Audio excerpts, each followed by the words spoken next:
అద్దం అనేది అజ్ఞానానికి మూలం అన్నమాట.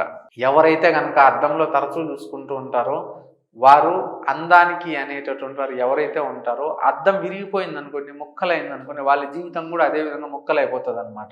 వారు అందవిహీనతులైపోతారు.